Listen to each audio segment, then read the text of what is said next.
I messed up. Like, really badly this time.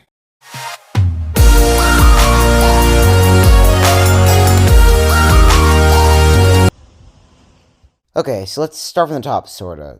The last day of the riding season finally came around, and I was having fun until I killed the battery on my bike and then couldn't get it started every time I stalled and ended up just kind of leaving.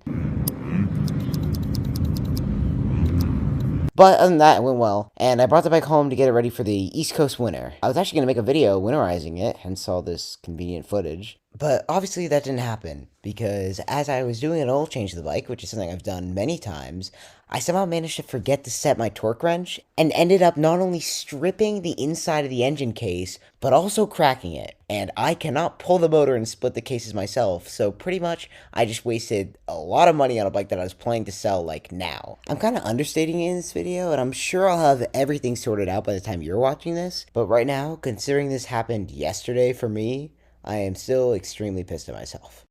But anyways, I guess it's time for a new bike.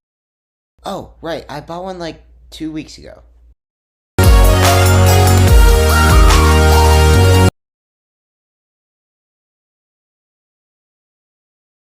So I'm making this video right now, and I have no idea if I'll ever use this footage. If you're seeing this, then things went well, which is great. I'll get into that in a second. Here's the bottom line. I'm trying to get a new dirt bike. As you can see, I've been riding motocross for a while now, and my trail bike just straight up isn't cutting it. And my goal originally was to wait till I'm a little bit taller and just get a 125. But to be honest, I don't know how long that's going to take.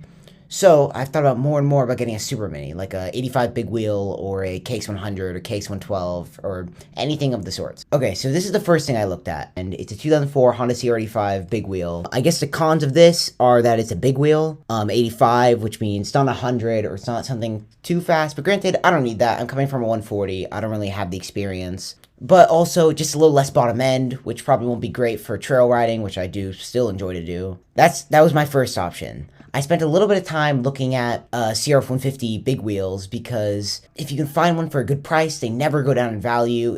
I'm not going to lose any money on it, and they're just cool. It's a little bit bigger, so it's a little bit of a bigger frame I can kind of grow into, just in case I outgrow it quicker than I think I will. But the problem with them is I've heard that they're a little harder to maintain than the two strokes, and they're also not as fast, which again, speed doesn't matter too much, but if it's slower than 85, it's not really what I'm looking for. Thought about older KX100s, super minis, two strokes, reliable frame, reliable chassis. Specifically, this generation, these older ones, not to say I don't like them, but they're just not my favorite. I prefer the way the CR looks. I think the CR is kind of more of a cool factor. Kind of limits my options a lot, because that means I'm looking for a 2015 plus KX100 that's also less than my budget, which, by the way, if I didn't mention, is $3,000.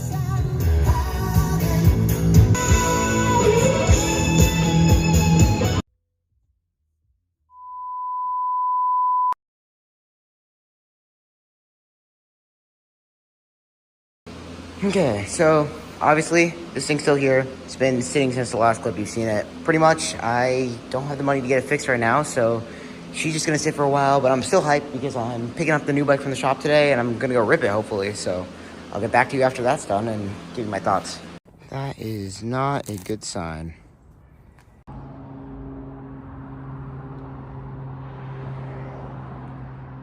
It's been 1 week since you looked at me.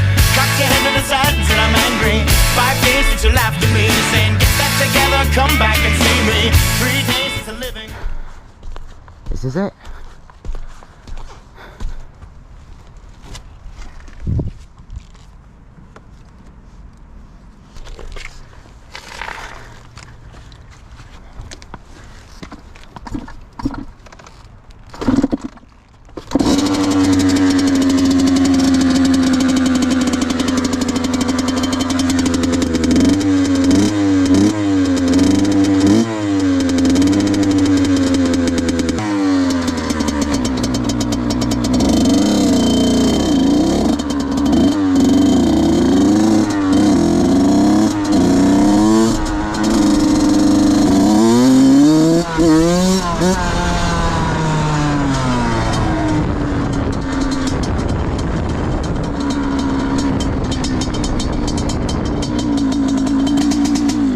The trails are closed.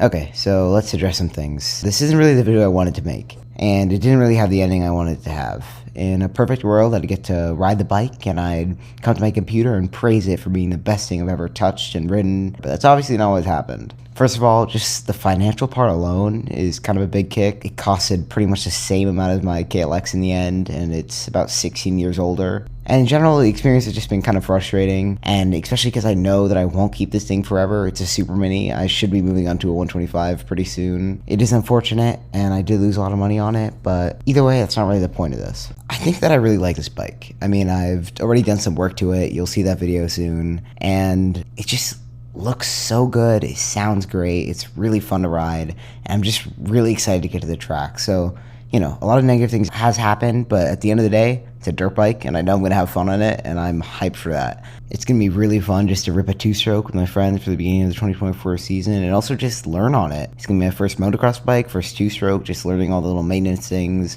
maybe eventually a top end. All those things I think will be really fun, and I'm excited for it. I'm not going to go into too much detail now, because I think I'm going to make a whole video about my experience with that bike in the shop. But overall, I'll just say that the bike was in for a blown fork seal, which I didn't notice when I was looking at it. I had a few other things done, but it just was not a good experience, and I think I'll never really take my bike to a dealership again. Even like local shops I'd rather do, but like I said, I'll go into that in another video. When I do a video about the little build I did to the bike, I'll also go over all my plans there for it. In terms of riding though, mainly it's just, you know, learning on it, maybe a few races, nothing crazy. But anyways, with winter here, I got a couple videos planned. I'm gonna post a little less often, but I'll try my best. And of course, stay tuned for the progression with this new bike as I try to learn more riding. And of course, I got a review planned for the KLX and a few more talking style videos coming, so just enjoy those, stay tuned, and yeah, enjoy.